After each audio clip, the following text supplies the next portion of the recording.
Right, 2 November 2024. And today I'm not going to be having a morning update. I'm just here to let you know that there'll be a change of schedule over the next few days. So as you can see, I'm busy with travel, and that means I'm only going to be available in the normal schedule over the past, which we've been doing over the past few months within the next month. So for the next 8 weeks, we're going to have a different schedule. And that means I might not be able to come here at this time due to the time differences between America and Southern Africa. So we're going to slightly change how we do our daily broadcasts. And that means you have to get used to different times. However, the office is still open. You can WhatsApp there if you need anything.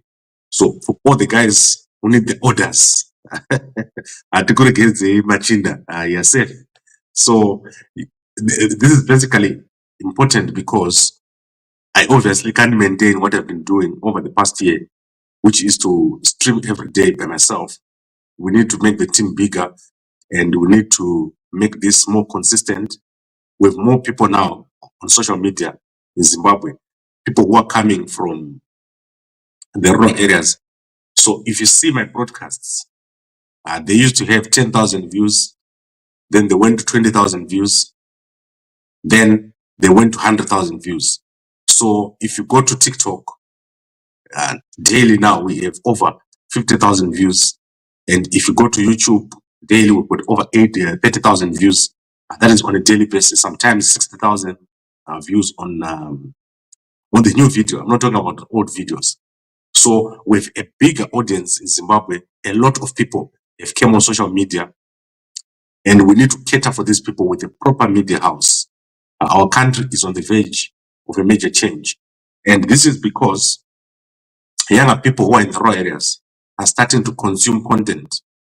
But what we need to do is to make these people producers. So people in the rural areas, we need to make them producers.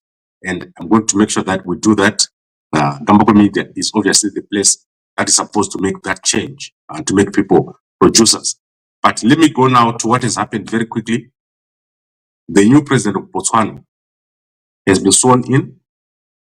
So that is President Duma Boko. He has been sworn in, and he is replacing Mokgweetsi Masisi, who has lost the election.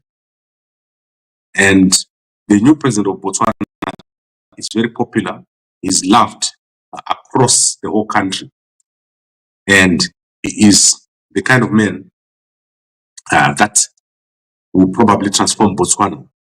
Anna Masisi, the country of Botswana has become a laughing stock all over the world. Botswana has lost their position as a democratic country, as a beacon of hope for Africa. So this was because of Mnangagwa. And this is, if you look at all the press in Botswana, people are blaming Mnangagwa for the loss of Masisi, because Masisi, he started to get attracted to the style of leadership of Mnangagwa, which is corruption, and also generally going after your opponents. So he started going after his opponents, the use of intelligence, DIS, against his opponents, the use of lawfare. That is what Masisi was doing. And international organizations warned Masisi that he was doing the wrong thing, he was in the wrong direction. And he disobeyed this whole thing. During this past election, Mnangagwa dispatched, as you saw from Jonas here, a whole bunch of CIOs to rig the elections in Botswana.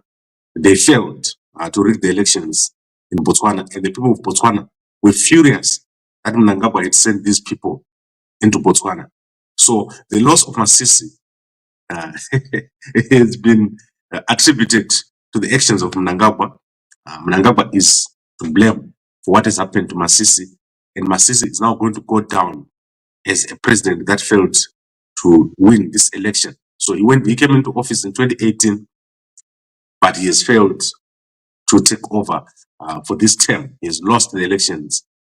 A new, more popular young candidate.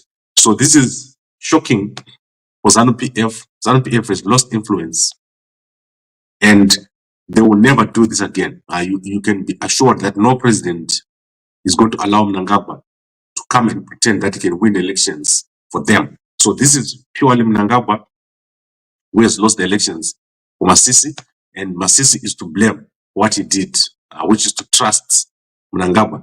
I was showing you here as things were happening, the corruption which was happening, the increase in price, the rise in inflation in Botswana. It was shocking, and it's all to do with Mnangagwa.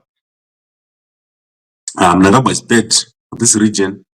Mnangagwa is a terrible leader, but as SADC chairman, Mnangagwa has failed. Mnangagwa congratulated the Mozambican president before the elections where results were announced. And then he, at the same time, did not say anything when the opposition lawyer was killed. So that is the kind of person that Mnangagwa is, a shameless person who has caused the loss in Botswana. So as I said, I'm not going to be giving an update here today. I'm no longer going to be giving updates at the normal times for the next week or two. Tomorrow I'm going to be flying out, and then I'll be showing you as I move around. I'll be having more updates, but less than usual, because normally I sit here for about 40 minutes giving you my views. But now we're going to America. Want to see how the elections are run in America. So I'm currently on the road. As you can see, this is not my normal environment. So let me just show you what's happening in the Herald so that you can see, and you can see the headlines. So if you look at the Herald, they're leading with the story of Mnangagwa. He was at the Great Zimbabwe University, as I said yesterday, and that university doing very, very well. So I hope that you watched this whole graduation ceremony. 4,500 students have been kept at the Great Zimbabwe University. So that is Mnangagwa there. You can also see Mdara Shobo, and there were two students, Lauren Gwatidzo and Andrea Jassi, who are the best or top students at the university over here. So Mdara Shobo has done very well at the Great Zimbabwe University. This university is one of the best universities right now in Zimbabwe.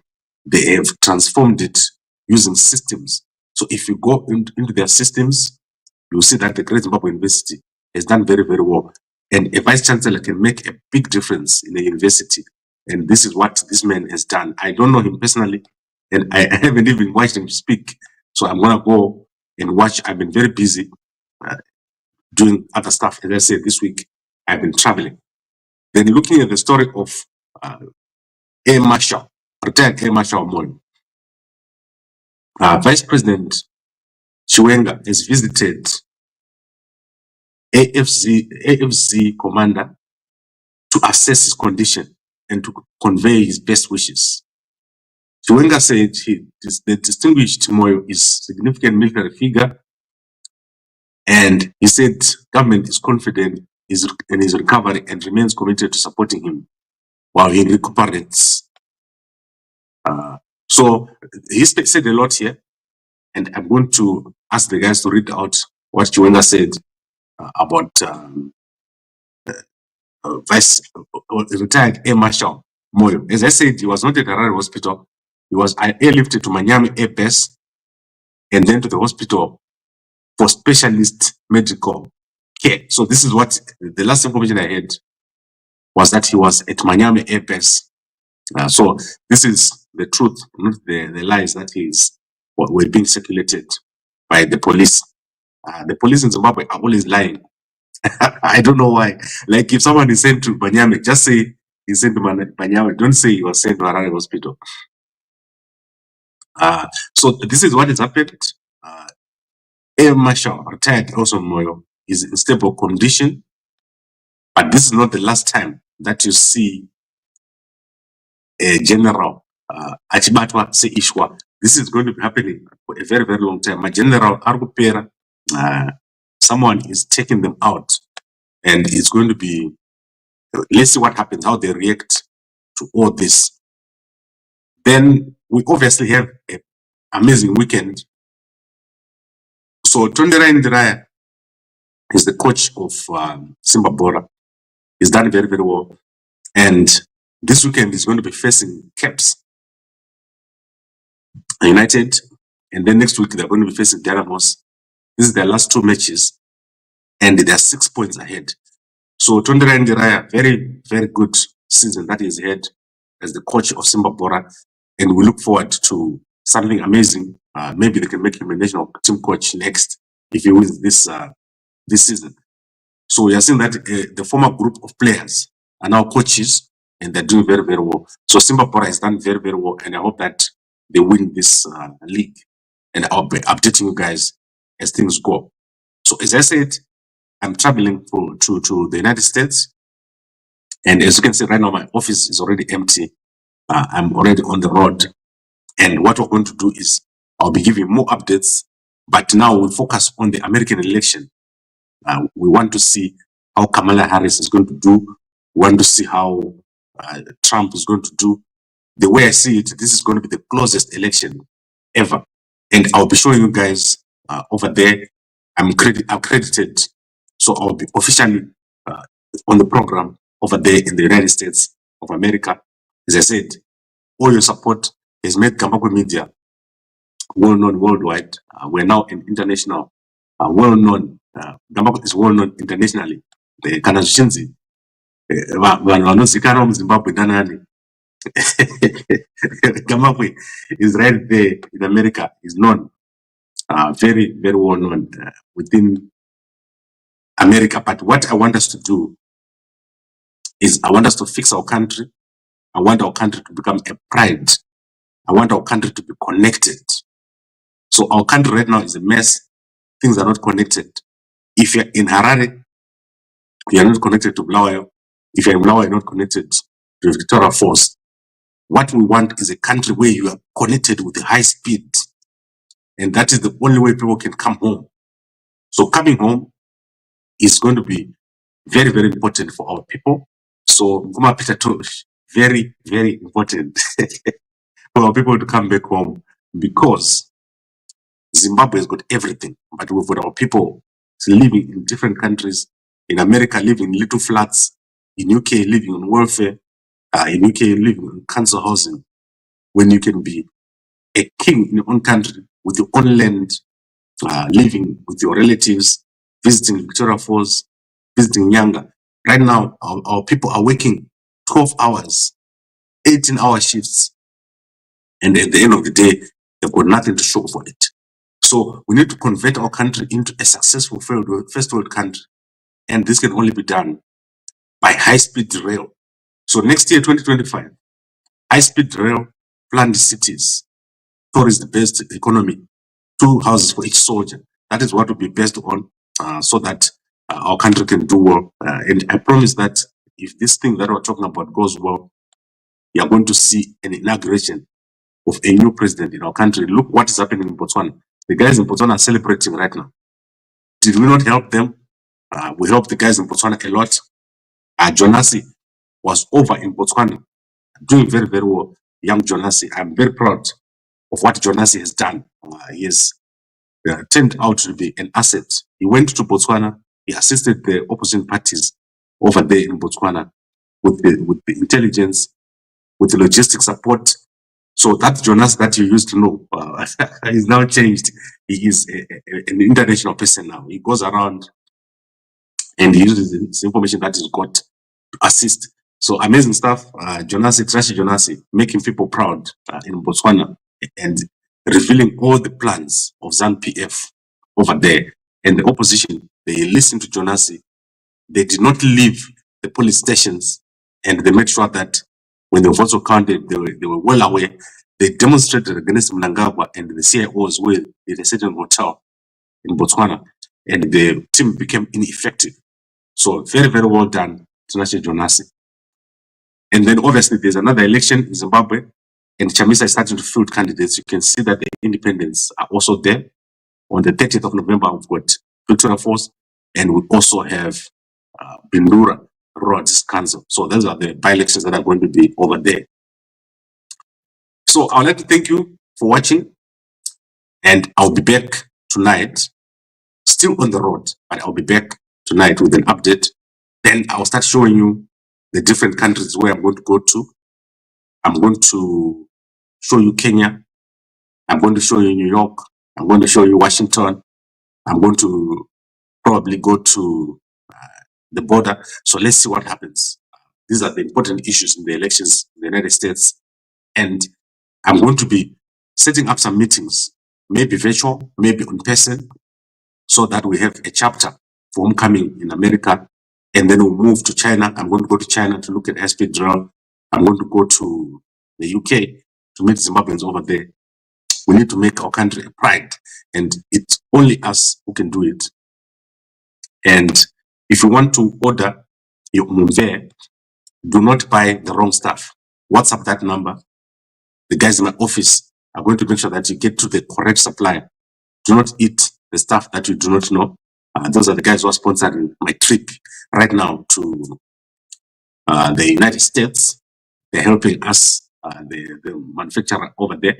So you can go and buy over there. If you're in South Africa, 650 rands. If you're overseas, $100, and it will be couriered to your home. So as I said, very important for a man to have their own traditional healer. You must not be that person that don't have so that your things go well. And the guys who have been receiving their supplies are very, very happy. They're now on their second pack. But I got a call from a doctor yesterday in Harare who said some of the guys in Harare are using the wrong stuff and they don't know the dosage. So follow the correct advice. Don't eat the wrong thing. So I would like to thank all of you. Yesterday was very hectic for me. I spent the whole day on the move. Today is going to be even worse. I'm going to be flying a number of flights. And this whole week, I'm in different flights. So I'll be settled probably in the next 2 or 3 days. And then we'll start again with all the movements. But you'll be seeing everything that I'm doing over here. So thank you very much, everyone, for watching. And a good day.